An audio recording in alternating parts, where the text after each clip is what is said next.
Magandang araw po muli sa inyo mga ka-Rows. Ngayon nga pala ay February 8. Good news, nandito na nga pala si Pangski at saka si Master RJ.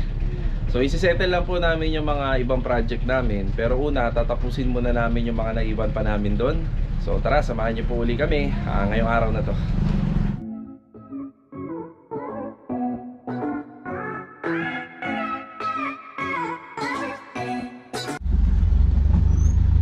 Ayan, good morning po ulit sa inyo mga ka-Row House.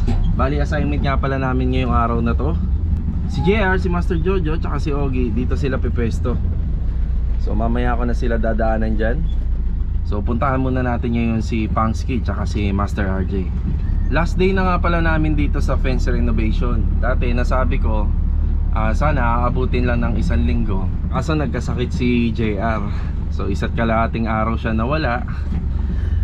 Kaya medyo tumagal, pero wala namang kaso doon. Ang mahalaga, maayos natin ma-turnover doon sa client. Okay, dito na tayo.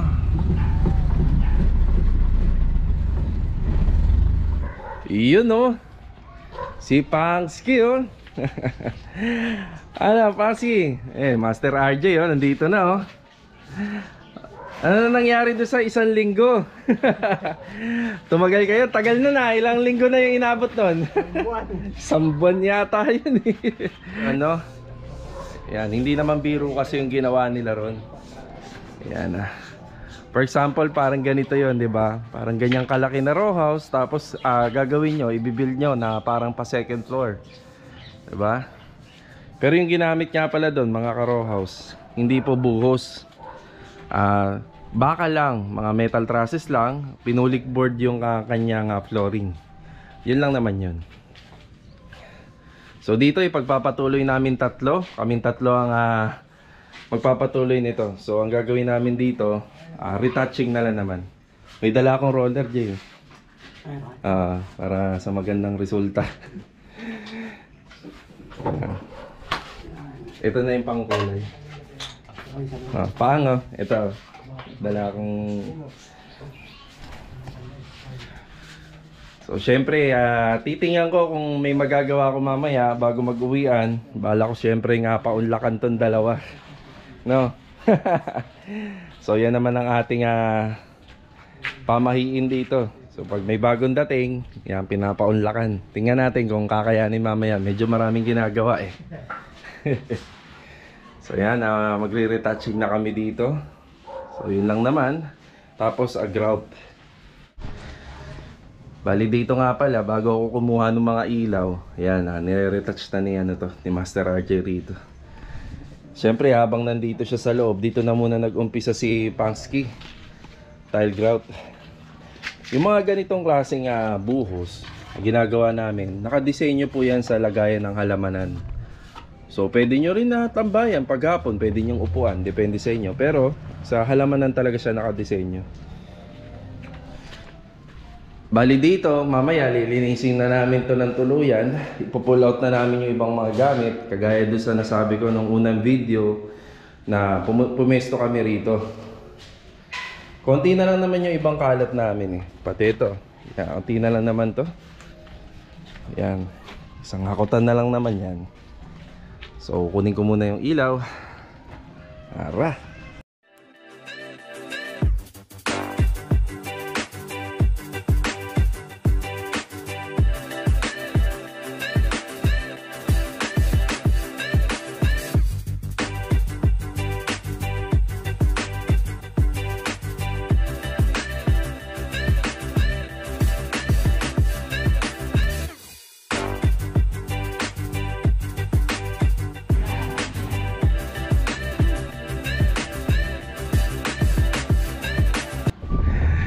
Yan bali nandito tayo sa bubong ng ating client. So videoan na rin natin, ay sama natin.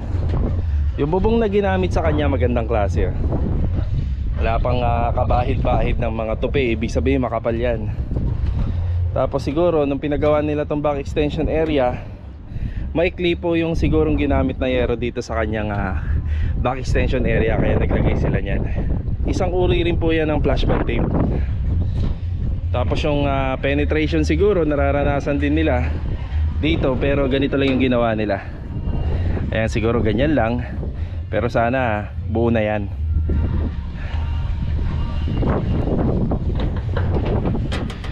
Ito po yung ginawa namin dito. Ayan o, lagyan namin ng tape. Pati dyan tinitape na rin ni Master RJ sa pagitan po ng kanyang kapitbahay. Yan, sa pagitan po ng kanyang kapitbahay, yung yero, pati yun dyan, tinitape niya rin. Yan, pwede pong lumusot yung tubig dyan. Since mababa po yung kanyang roof sa may fence area, maaring sa kanya po lumusot dito sa ginawa natin. Kaya pati yan, dinamay natin.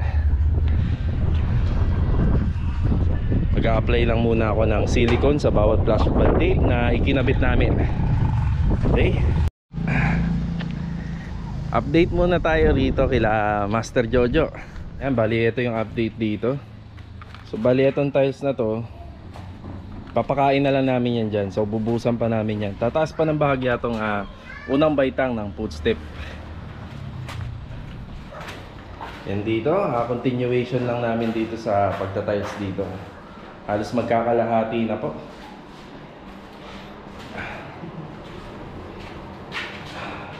Yan, bali yung ibang gamit nga pala, nilipat na namin dito. Yan, nakamove na po siya dyan. Yan o, yung shower o. Ibabracket na lang po yan sa taas. Siyempre may accessories din po to. Dito namin ilalagay yung towel rack.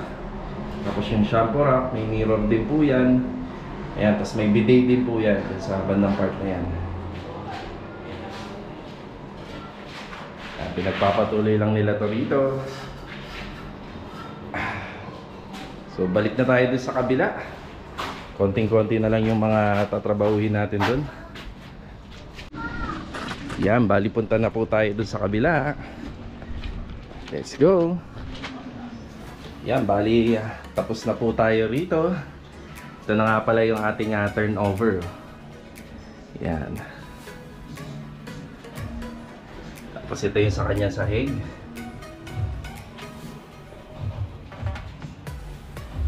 Sa kanyang floor. Bali kahapon nga pala, ito, naikabit na rin. So ito na. So again, nagpapasalamat po kami dito sa aming client. Shoutout po sa inyong family. Ayan. So maraming salamat po sa opportunity na pinagkatiwala nyo sa amin.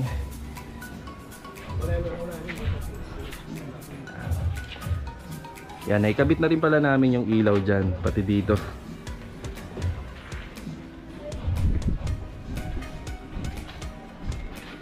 Yan, ligpit na lang po kami rito. Yan, maraming salamat po. Tapos dito, ayan, wawalisan na lang po namin to. So, paalala lang uli, talagang may pagkakataon talaga na hindi pwedeng hindi nyo magamit yung kabilang unit. Bawal po yan, violation yan. So, pero wag nyo naman pong iwanan na makalat. So, kailangan walisin pa rin natin, malinis pa rin. Tsaka wag natin pong dudumihan. Yan, maraming salamat din dito. Malaking tulong yung bawat area. Kasi syempre kapag mahihirapan yung grupo, mahihirapan kami, tataas po yung aming pangungontrata, tataas po yung labor fee namin. Kaya mas maigi na rin na kahit pa paano nakakagawa tayo ng paraan kagaya nito. Bali ito, naghahakot na lang ho kami rito. Pati yung mga kalat po na nakasako dyan, wala na.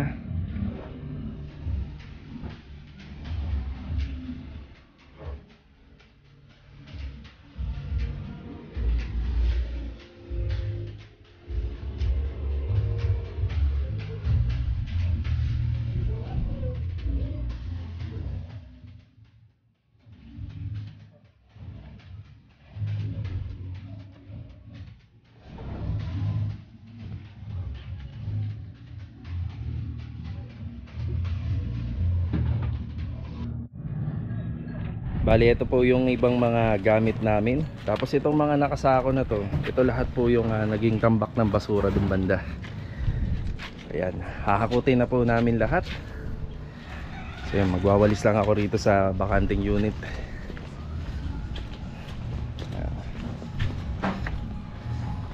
Ayan na. Bali kakatapos lang pala namin maghakot ng gamit doon. At natapon na rin natin yung mga palambak na galing po dun. Ngayon, kung makikita nyo, yung bodega naman namin na makalat ngayon. Ganun talaga. So kapag may natatapos kami, talagang dumudumi siya kasi biglaan po rito tinatambak yung mga ginamit naming materyales. Siyempre yung mga pinaghakutan namin. Yan. Ang gagawin ko, ayusin ko tong bodega para po sa paghahanda sa susunod naming project. So ayan, linisin ko muna to bago magtanghali. Tapos na. Okay.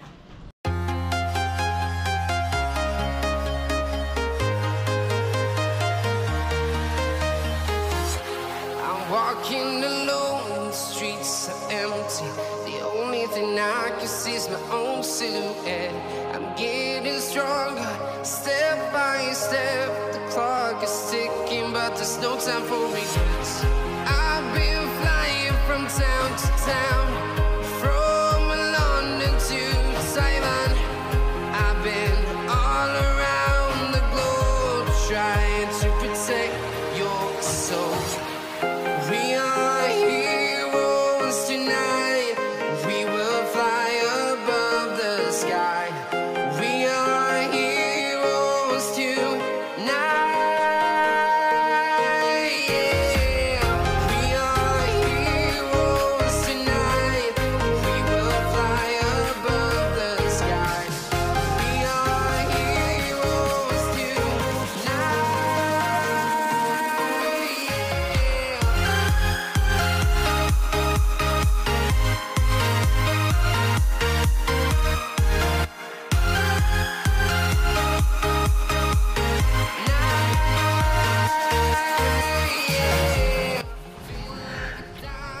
Bali, after break time, magandang tanghali po sa inyo lahat mga ka-row house. Ngayon nga pala, ang assignment ng grupo namin, since kumpleto na kami, sama-sama na po kami doon sa ginagawa namin ng overall tiles. Dati, bali, nasabi ko po sa video na every Sunday lang po namin yung gagawin. Since kakulangan na po namin sa mga project, dahil wala pa naman po iba naka-line up, ginawa na po namin yun.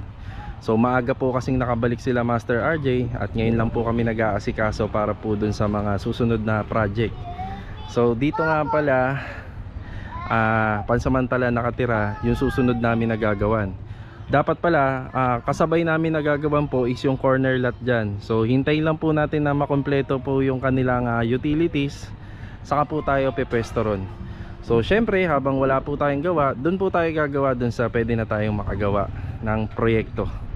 So bali dito first step, magda-down po yung client natin. So late na yung pagda-down payment niya. Okay lang yun kasi ang mahalaga mas nauuna kami, yung grupo namin. Ibig sabihin nakapagtambak na po tayo ng materyales doon. Okay lang po na maliit yung down payment. So ngayon after nung down payment niya, didiretso tayo ng all homes para pick upin yung tiles at saka yung aircon. Ayan. Yan o. Bali maraming salamat sa ating bagong kliyente, kay Sir John Brian. Bali nag-down na po siya. Kadalasan po ng down payment sa contract minsan 20 to 30%. Yan po yung down payment, the whole po ng contract. Pero syempre dito sa Lumina, hindi naman po kagandahan yung mga budget dito. Kaya nanghingi tayo ng medyo mas malaki pa ron. Hindi naman ganun kalaki yung proyekto dito para manghingi lang tayo ng 30%. Mostly mga hinihingi namin talaga 50%. Doon nga lang talaga sa mga magpapagawa, kailangan nyo po magtiwala. Kailangan ibigay nyo yung trust nyo. Syempre, ganun naman talaga pag nagpapagawa, di ba? So ngayon, may on hand na tayo. Bibili tayo ng tiles materials at bibili rin tayo ng aircon. Ayan, kasama po yan sa contract natin. So tara, let's go! Ayan, bali nandito na po tayo. Hello, si Harold.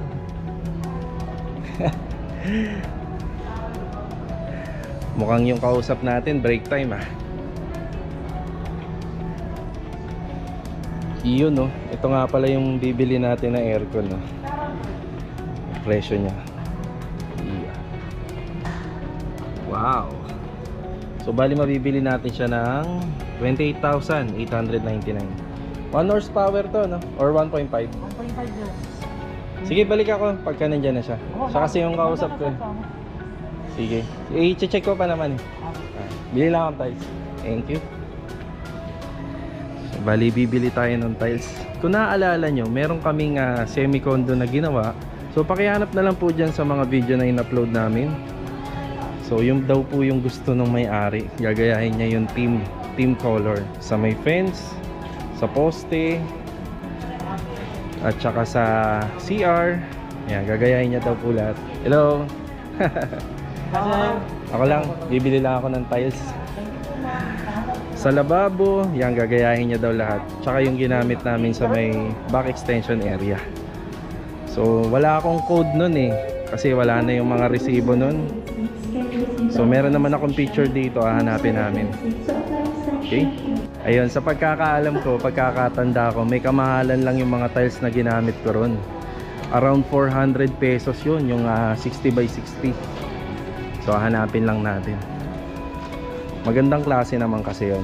Kaya ganun kamahal. Ito. Doon nga pala sa may counter table, ito yung ginamit namin. Yung granite. Ito yung presyo niya, oh, 430. Wow! Lupit. Lupit ng presyo. Yan, bali dito naman tayo sa may mga lababo. Ito yung sink section nila. Tapos ito, marami kayong pagpipilian dito. Yan, oh.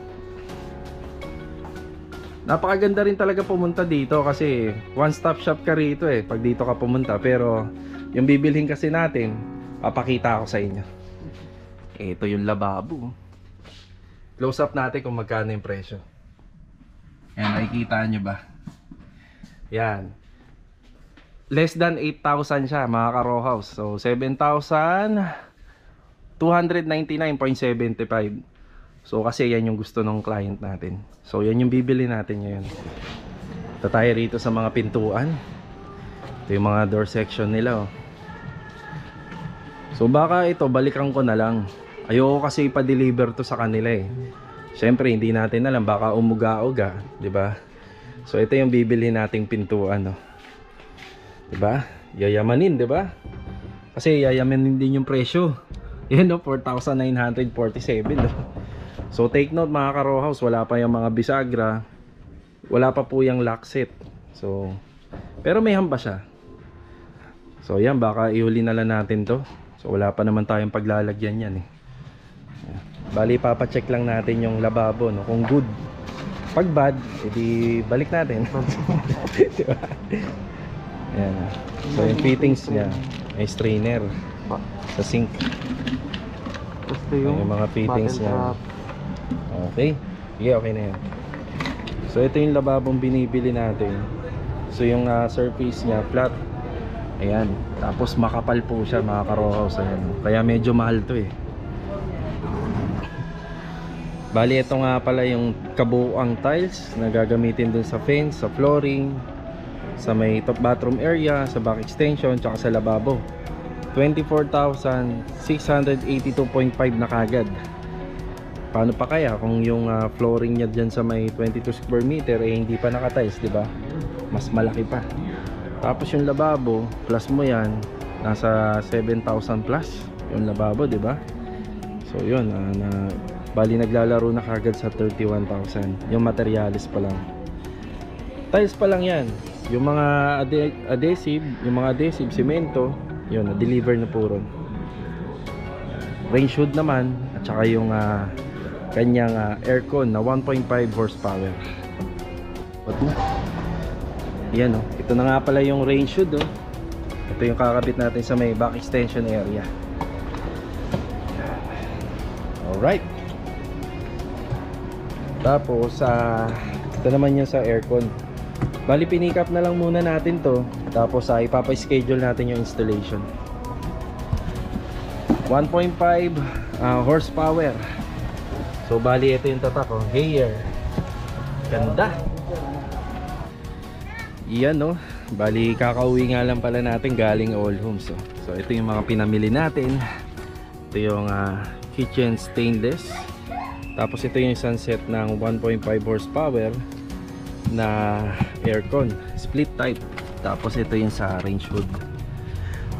Bali yung sa tiles nga pala, naka-schedule siya for delivery nitong itong paparating na Wednesday.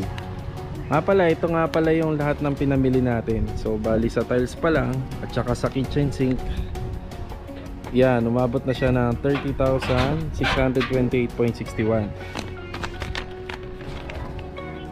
Dito naman po sa kanyang aircon at saka sa kanyang rain shield, umabot na po siya ng 32,619. Ayan. So wala pa po dyan yung pintuan, yung mga doorknob, yung mga ilaw. Ayan, dami pa pong kulang. Shower set, yung mga faucet. Ayan. So bisitahin naman natin sila Master Jojo ngayon, tsaka sila Master RJ. Ayan, bali magkakasama sila ngayon. Ayan, bali after nga pala natin sa All Homes, after natin mamili, bisitahin naman natin yung grupong Wasalak dito. Ayan.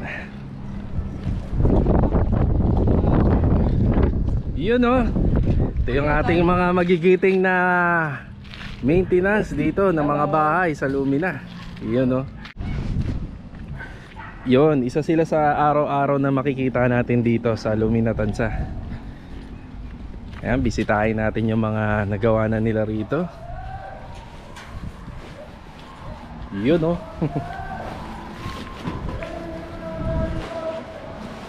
Ito na nga pala yung hagdan natin. Tapos itong isang piraso, bukas na lang yan. Yan o. Yan na yung mga nagawa nila rito. Tapos dito nga pala, after namin to ma-install lahat, siguro palipasin muna namin ng isang araw. Saka natin ipapadeliver lahat ng ating materyales para sa partition nito.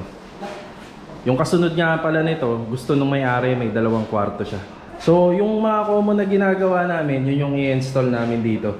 Using drywalls, using PVC doors. Yan, silipin natin yung toilet area. Bali yung nagkabit ng mga accessories and amenities nito, ayan si Master RJ na.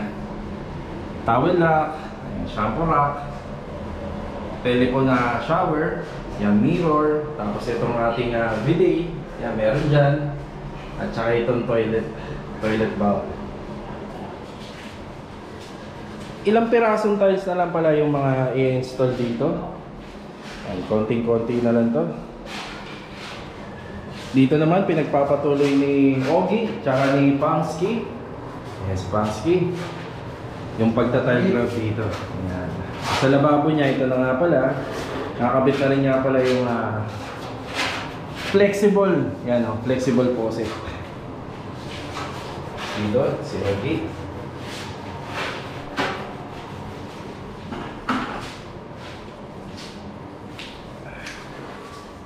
Ito na nga pala yung footstep. Karoon na ng tiles. Dati nga pala yung footstep nito tsaka yung riser nito nasa 15 cm lang kasi nakabaon pa yan eh. So inangat pa to ni JR ng 26 cm pa. Bali magaan na po siyang akyatan. Hindi kagaya nung una na bumibuelo ka talaga. Malalim kasi itong unang footstep niya eh. Tapos ang ginawa ni JR dito, dati kasi yung hagdanan na binuhos namin dito hanggang dito lang para maging maganda tingnan. Yan o, sinabay namin sa poste. Yan, sabay siya sa poste. Tsaka dito rin. O, di ba? Matutuwa yung may-ari niyan. Yun o, courtesy of Superstar. Superstar JR. Nga pala, mamaya meron kaming ganap dahil sa pagdating ng dalawang kasama natin. So meron tayong konting salo-salo mamaya sa inuman. Yun, sa inuman. Ito nga pala yung baby ni Master Jojo. Alagang-alaga yun. Diba?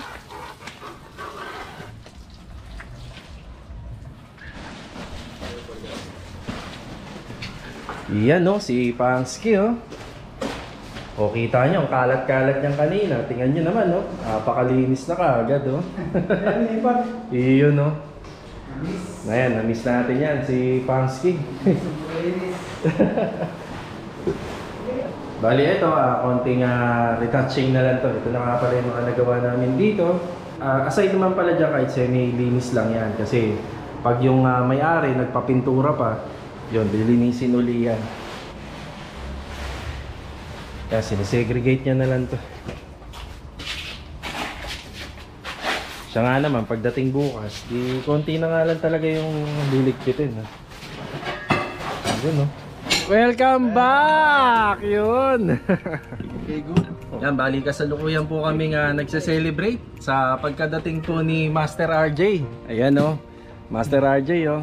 Sadya talagang ganyan niya si, si Master RJ yan. Masyado siyang tahimik. Ayan po si, si Pangski. So, konting celebration lang to. Tapos, bukas, trabaho na naman po. So, meron nga pala nagpapa-shoutout. Shoutout po pala kay Miss Lenny Blanco from South Korea. Ayaw ko din. Wait lang. Okay, ready? 1, 2, 3. Shoutout ka naman. Sama. Take two. 1, 2, 3. Iba pala kaya pala. May laman pala. 2, 3. Shoutout nga pala kay Boss Mike Tolly from Dubai. Yun!